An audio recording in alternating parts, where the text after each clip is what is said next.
ವೀರರಾಣಿ ಬೆಳವಡಿ ಮಲ್ಲಮ್ಮ ಗ್ರಾಮದ ಎಂಆರ್ ಪಾಟೀಲ್ ಸರ್ಕಾರಿ ಪ್ರೌಢಶಾಲೆಯ ವಿದ್ಯಾರ್ಥಿನಿಯರು ತಾಲೂಕು ಮಟ್ಟದ ಕ್ರೀಡಾಕೂಟದಲ್ಲಿ ಖೋ-ಖೋ ಪಂದ್ಯಾವಳಿಯಲ್ಲಿ ವಿಜೇತರಾಗಿ ಜಿಲ್ಲಾ ಮಟ್ಟಕ್ಕೆ ಆಯ್ಕೆಯಾಗಿದ್ದಾರೆ. ಈ ಸಂದರ್ಭದಲ್ಲಿ ಇಶಪ್ರಭು ಶಿಕ್ಷಣ ಸಂಸ್ಥೆಯ ದೈಹಿಕ ಶಿಕ್ಷಕರು ಹಾಗೂ ಕರ್ನಾಟಕ ರಾಜ್ಯ ದೈಹಿಕ ಶಿಕ್ಷಕ ಸಂಘದ ಕಾರ್ಯದರ್ಶಿಗಳಾದ ಶಂಕರ್ ಮಡ್ಯಪ್ಪ ಕರಿಕಟ್ಟಿಯವರು ಸುಮಾರು 5,000 ರೂಪಾಯಿ ಮೌಲ್ಯದ ಕ್ರೀಡಾ ಸಮವಸ್ತ್ರಗಳನ್ನು ತಮ್ಮ ಸ್ವಂತ ಹಣದಿಂದ ಉಡುಗೊರೆಯಾಗಿ ನೀಡಿದ್ದಾರೆ. ಚೆನ್ನಾಗಿ ನೀವು ಆಡಬೇಕು. ಈ ಬೆಳವಡಿ ಕೀರ್ತಿ ಪತಾಕಿ ಮಲ್ಲಮ್ಮ ರಾಣಿಯ ಕೀರ್ತಿ ಪತಾಕಿ ಹೆಣ್ಣು ಮಕ್ಕಳಾದ ನೀವು ಮಲ್ಲಮ್ಮ ರಾಣಿ ಹೆಸರನ್ನು ಮತ್ತೊಮ್ಮೆ ತರಬೇಕಂತ ಕೆಲಸ ನಿಮ್ಮಲ್ಲಿ ಕೇಳ್ಕೊತಾ ಇದ್ದಿಲ್ಲ.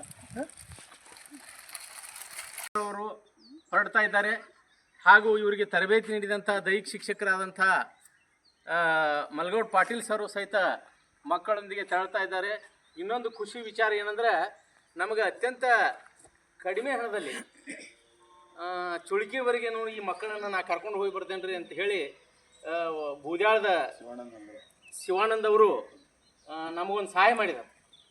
ಮತ್ತು ಈ ಸಹಾಯ ಅವರಿಗೆ ನಮಗೆ ಅನುಕೂಲ ಆಗ್ತತಿ ಅಂತಕ್ಕಂಥದ್ದನ್ನು ನೋಡ್ತಾ ಅವರು ಸಹಿತ ಮತ್ತು ಜಿಲ್ಲಾ ಮಟ್ಟಕ್ಕೂ ಸಹಿತ ಈ ಮಕ್ಕಳನ್ನು ಇದೇ ಗಾಡಿಯಲ್ಲಿ ಕರ್ಕೊಂಡು ಹೋಗುವಂಗಾಗಲಿ.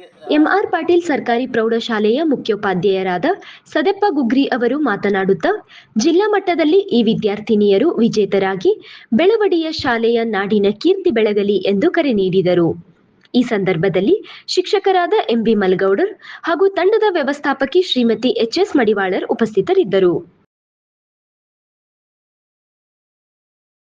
ವರದಿ ಯಾಸಿನ್ ಕಿತ್ತೂರ್, ಅಸದ್ ಆರ್ಜೆ. ಎಲ್ಲರಿಗೂ ನಮಸ್ಕಾರ. ಮುಂದಿನ ಸಂಚಿಕೆಯಲ್ಲಿ ಸಿಗೋಣ.